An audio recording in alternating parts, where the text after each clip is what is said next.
morning, and you're very welcome to Welcoming Miracles. My name is Sarah St. Clair, and this is the very wonderful Suzanne Sullivan, who has come to join me by the fire this morning, just in this very gentle and reverent atmosphere, to answer some of the questions we've been sent in by you.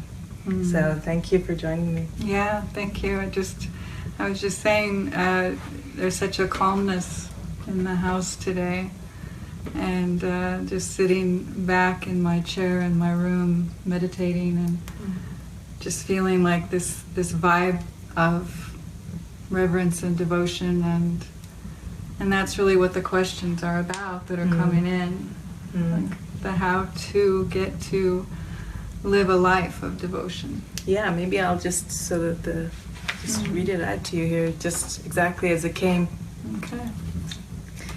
So I've been studying A Course in Miracles for many years now, and I consider myself a devoted student of the Course. I have friends who seem to be on different spiritual paths, and they often go to visit ashrams, and sometimes I find myself a little jealous when they share about their experiences at those ashrams. And sometimes I wish there was such a place where A Course in Miracles students could go for an experience of silence and devotion, even if it's only for a short while, because it can get challenging in terms of silence, living in a city and having a job and a family. You know, is there such a place? So this is like perfect. Well, of course, ultimately that place is within, and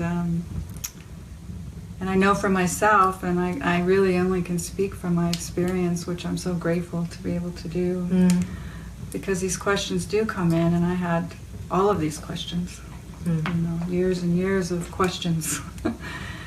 And so to get to that place to where, the monastery is within. In fact, David has a book.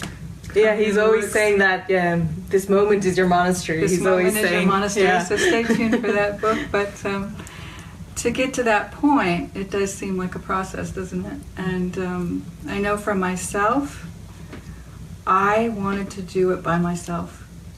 I wanted to be able to just meditate and be, and not really have a lot of people around.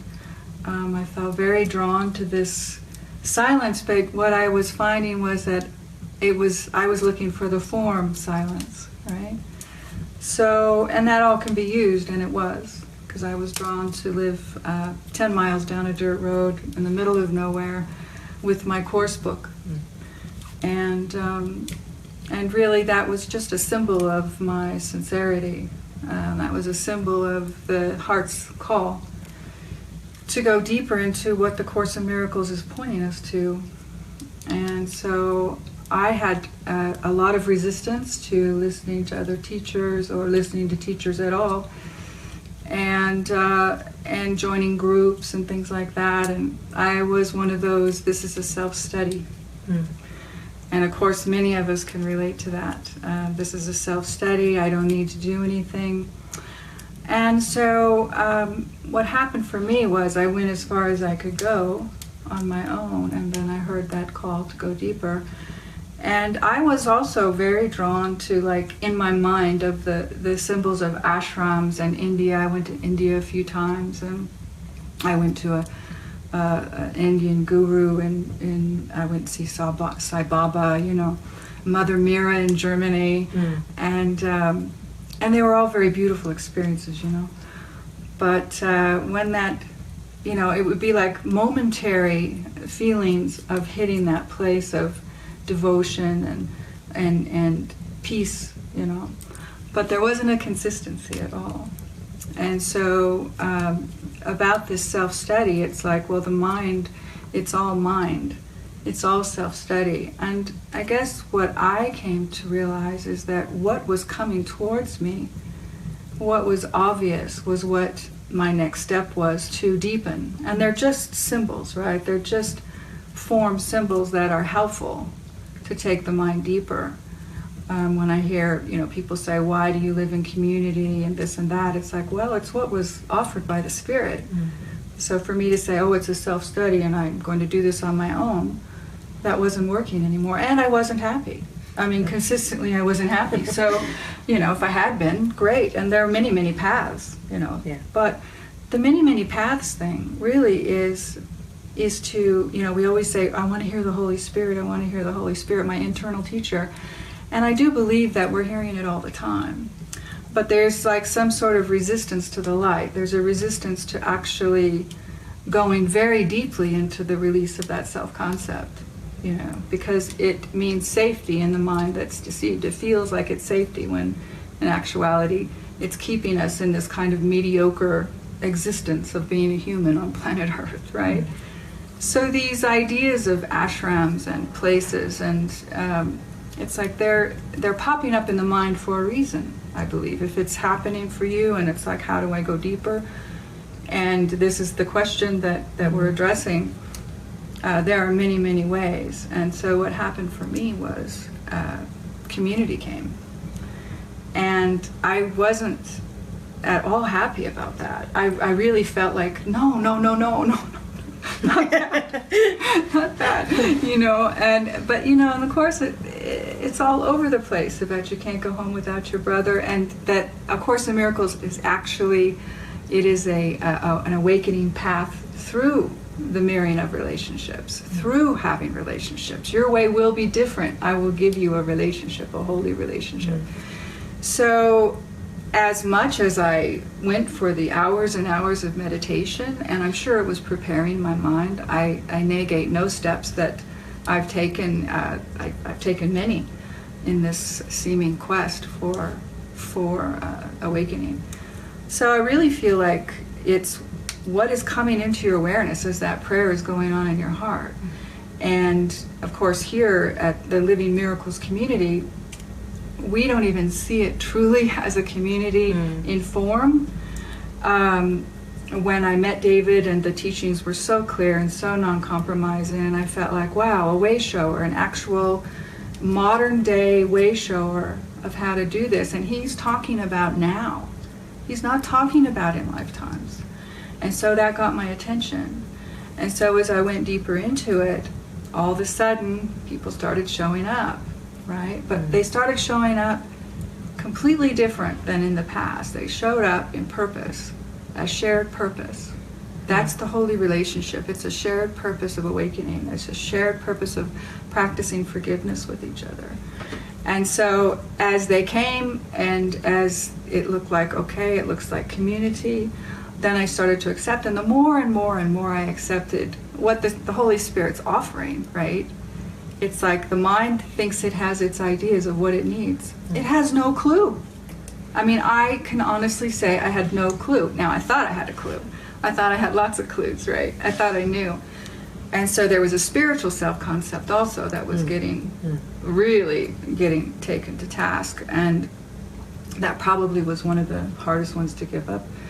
But so when we talk about community, we really talk about a container in the mind that's ready to go deeper. And we really don't start out in community. It's like seems like there are many, many steps before that, because the intensity the mind has to be prepared for, and that's why it's like a highly individualized curriculum is given. Highly individual steps are given to people. And so I love these questions because it's a symbol of the mind saying, I want God, I really want an authentic experience.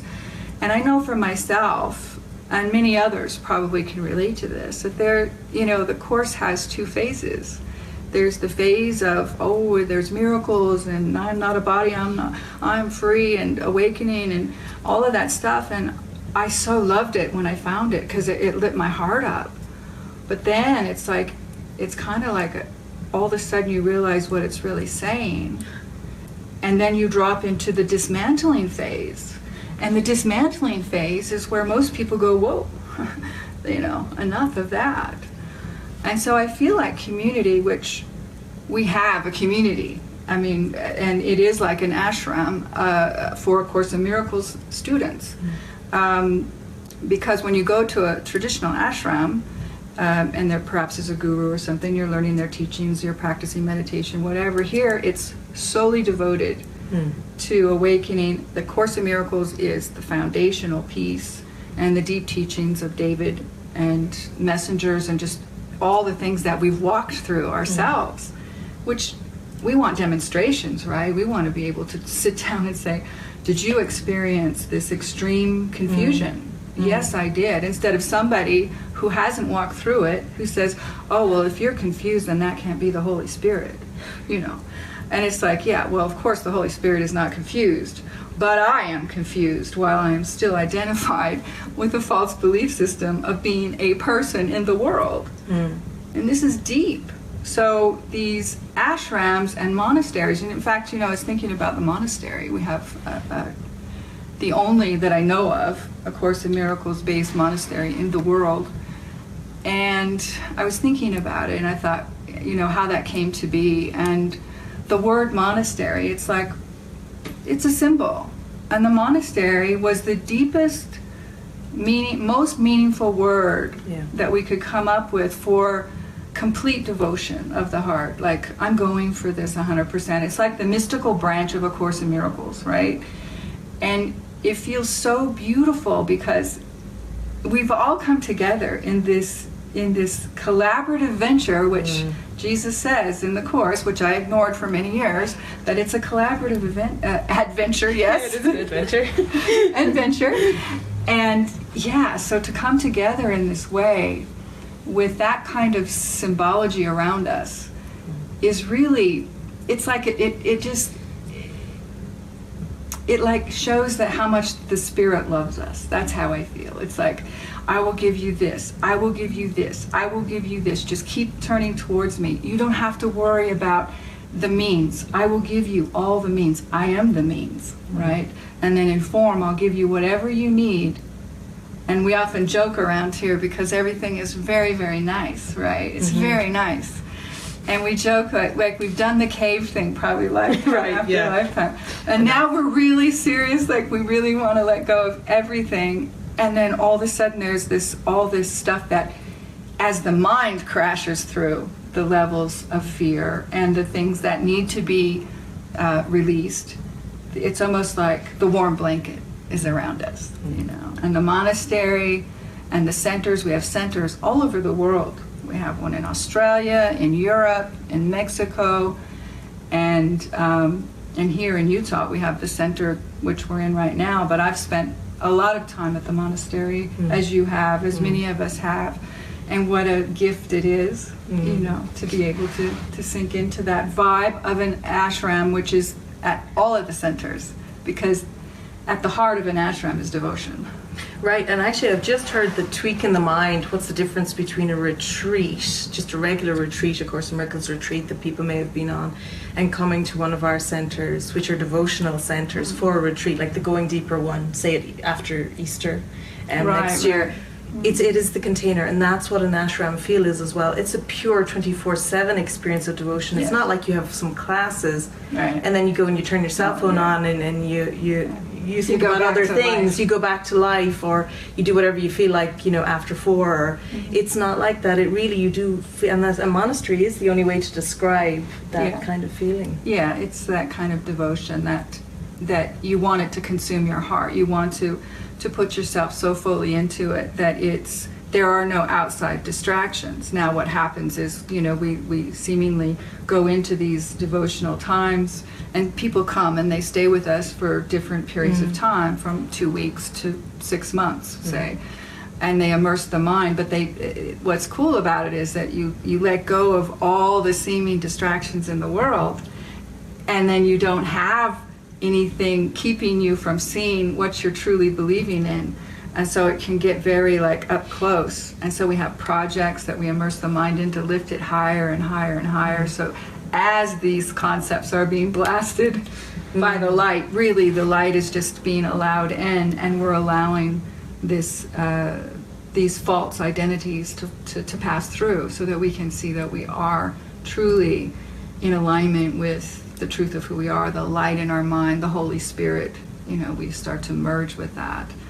And so to be able to have places to go to is it's very symbolic of the Spirit saying, of course, you know, if you say that you only want the peace of God, then there are lots of entry points. Lots of entry points. And so I would say, like, somebody like who's writing here about this feeling of being drawn to an ashram, and is there something that is a Course in Miracles based that is going to support your path? Yes, there is. Yes, and service is such a big part of ashrams too, isn't it? That Service, devotional service is such an aspect. And I can see why. Because as I was crashing through a lot of things, if I didn't have my function and my tasks, I mean, it helped bring the mind to a place where it could feel that synergy of being absorbed into something brand new and letting go of the fear and seeing the faults. Seeing the falseness of fear itself. It's like we're undoing fear here. You know what I mean? It's not that it's real and we have to overcome it. We have to face it so that we can see that it can dissolve in the light and the truth of who we are, which is just, it's so good.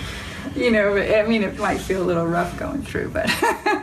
Well, one of the things that I love that you said was you were talking about, like, the desire to be very devotional that you had tried in your own life. You've gone and done it for us all. You had those ideal type of conditions. You had the people put away far from you. You had the space.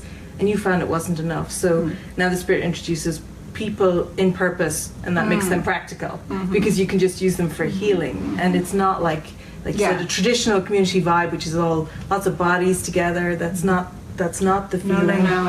It's definitely a devotional purpose. And that's the only thing that brings us together, is a devotional purpose. There's no hanging out here.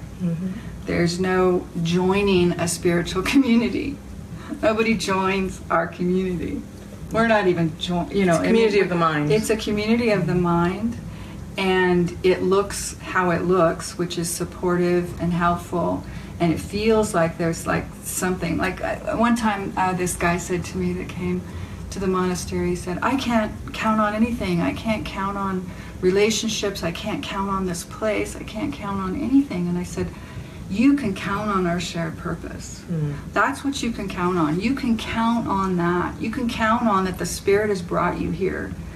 And with that, yes, move into the moment, because that's what we practice here. We're really off the linear timeline, really like coming very, very devotedly right down into this present moment where everything is so joined and so beautiful. Because forgiveness is everything that we want. Forgiveness is everything. Yeah. It gives us everything that we want. So what I would say is that as you're studying and practicing, really, and like I was talking about the two phases of the Course in Miracles. In the first phase, perhaps you're doing the lessons and you're studying it and so on and so forth. And then you hit that spiritual ceiling, which I think we've all hit that have come here. We hit a spiritual ceiling that you no longer feel like it's working.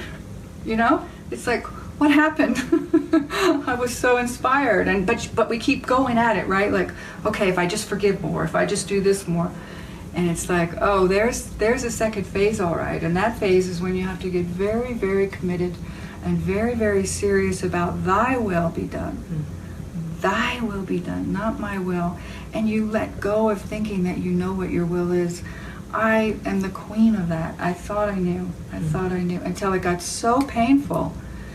And still saying, I was still, ringing the bell of, it's just an illusion, Suzanne. It's just an illusion. Just, go to God, go to God. And it was like, oh my God. And then things just kept getting, like completely outrageous. And then finally it was, okay. I had an idea. I'm going to have this house with this person who's going to support me. I'm going to have this environment. I'm going to have this, it was all sincere. But it was not thy will. Right. It was what I thought, and the ego has inspiration, people, believe me. The ego has its own inspiration. And that's another thing that goes while living in this ashram type vibe is personal inspiration. You get a good look at where that can take you. So it's like there's so much offered. Once the call is there, once the answer, you say, okay, I'm going to answer this call, and I don't know, then the Spirit can come in and start to write on the blank sheet of paper The Tabula Rasa. The Tabula Rasa. Yes, exactly. Oh, and speaking of which, the Tabula Rasa Mystery School. Oh my God, there you go. I mean, great if you've hit a wall. Absolutely wonderful if you've really gotten to that point where your devotion is high, but it's not matching the old practices, perhaps, that you've instilled for yourself. It does not mean you go to another. And you know what, I like that you bring that up, because Jesus even talks about rungs of a ladder. Do you know that something that's worked for you and it's not working anymore? It's okay. Yeah. My God, it's not supposed to. It's like we're forever deepening in this experience of going into the abstract love of God. And if you've hit a ceiling, it's because there's something that is in the mind. It's a choice that you're maybe perhaps not at, maybe it's out of awareness, you're not aware of it, but you ask the Spirit, make it clear to me, and it will be made clear what the next step is. And then that rung underneath you, it is no longer helpful. Right. It's no longer, you don't even need to pay attention to it anymore. It's like, okay, enough of that. Enough of meditating in the desert, Suzanne. Okay, now do I still get to meditate sometimes in the desert? Yes, I do. But it's like, it's not like I'm clinging on to some practice that was helpful to me, and then it began to feel like almost like a sweater that no longer fits. It's like, oh, something's not right here, but we keep trying to make it work, like relationships, instead of like just going with the flow of where the Spirit is wanting to take you. We cling. The ego clings. It's nature to cling onto whatever will keep it in place. And this is all about displacing the lie and allowing the truth and the light to come in. I feel a lot of that is allowing the Spirit to replace the container with what's the kind of container that's most helpful right now. That's it. And it may even look just as lovely, it may even look similar to what you would have chosen for yourself. But this, like thy will, the Spirit giving it, and whatever that is for anyone watching, by the Spirit giving it, it's all set up purely for forgiveness. Yeah. And don't think for 5 seconds that there won't be resistance along the way. Yeah. Jesus says, which is one of my favorite parts of the Course, I think it's in the epilogue, about doubt. Like people always say, how do I know I'm hearing the Holy Spirit? Well, if you feel an inspiration well up in you, and then you have all sorts of things coming on top of it, that's the ego just trying to put the spark out. Because the ego will use, the Spirit will use attraction. The ego will use attraction too, but that's another subject. But the Spirit does use it. It uses attraction. Now, I've always had an attraction to things like a deep spiritual life, like a monastery. Well, oh my gosh, look what happened. I'm surrounded in it now. I'm literally everywhere I look is that. It's like, it's that kind of devotion. It's these kinds of questions. I don't sit around and talk about meaningless things in the world or how to get ahead or any of those things. It's like, my mind is so beautiful. It's like, look what's happening this morning. We're sitting here in this beautiful space and just being able to share from our heart what we've been through. I'm not a teacher, I'm not a student. I'm just a devoted one. That's how I feel. And if anything I have to say or share helps you, then beautiful, I'm happy to show up. The questions are welcome. The questions are so welcome, because then we can share with you, hey, there is, and that's what I had. I had people who had walked before me, and I never idolized David Hoffmeister. I saw David as, oh my God, in my mind, clarity is here. It's my thought. It's not outside of me. This is not some worshiping of David Hoffmeister. This is a deep realization that clarity is in my mind. And it's speaking, and it's saying, it's time. It's time now to come home. And that's the kind of mirror you'd like. Who wouldn't want that as a mirror? I mean, that's what's on offer, is come to those who are devoted in mirroring to you what's true. Yeah. And I always misquote the Course, but something about those who are devoted are worthy of devotion. And I have felt that in my heart, like over the years of just so incredibly grateful. But I always see it as a reflection of my prayer. I don't see it as outside of me. It's like, this is me showing up because my prayer is pure. I don't want the world anymore. I don't want it. It's like, and it's not like some sort of strange denial. it's like I am so fully present now in this seeming world, where before I was trying to escape it. I was definitely trying to escape it. There's definitely a difference. Yeah. There's a huge difference. Now it's like the presence, it's like, oh, how beautiful, you know. I mean, I used to not want to enjoy a sunset because I thought it's an illusion, it's a distraction. I mean, and I know that people have these ideas, and I've walked through them, and so I'm so happy to just share anything that's helpful, because there's these little traps and these loops you get in, like I need do nothing. You know, that is a very high level of mind training, to actually have the experience of I need do nothing. And then people, they get in a loop with that, like they don't need to do anything, they don't need to go anywhere, they don't need to, you know, be with their brothers and sisters. Just open up to what the Spirit is offering you, no matter what it might look like. Because it's not going to look like what your ego filter is trying to keep away. I actually think that's what the Tabula Rasa Mystery School is primarily for. It's a 30-day immersion in an experience. And when I hear the word, you know, immersion, and it's residential, and I hear the word, I always think of divers going deep, and they need to be acclimatized as they go deeper. And so it's literally just to allow you to keep, you know, decompressing it, so you can just allow yourself to go deeper. Right. You know, in a constructive way, and yet actually to open you up into that unknown, open experience. Yeah, the mystery school is, for those of you that you don't know, and we'll put links and stuff down below on anything that happens to come up, because it's coming up for a reason. You know, these things, the questions are being asked, and the Spirit is weaving it. So the mystery school is so amazing. It's going to be at the Monastery for 1 month, and it's a total immersion into the depths of what the Course in Miracles is pointing to.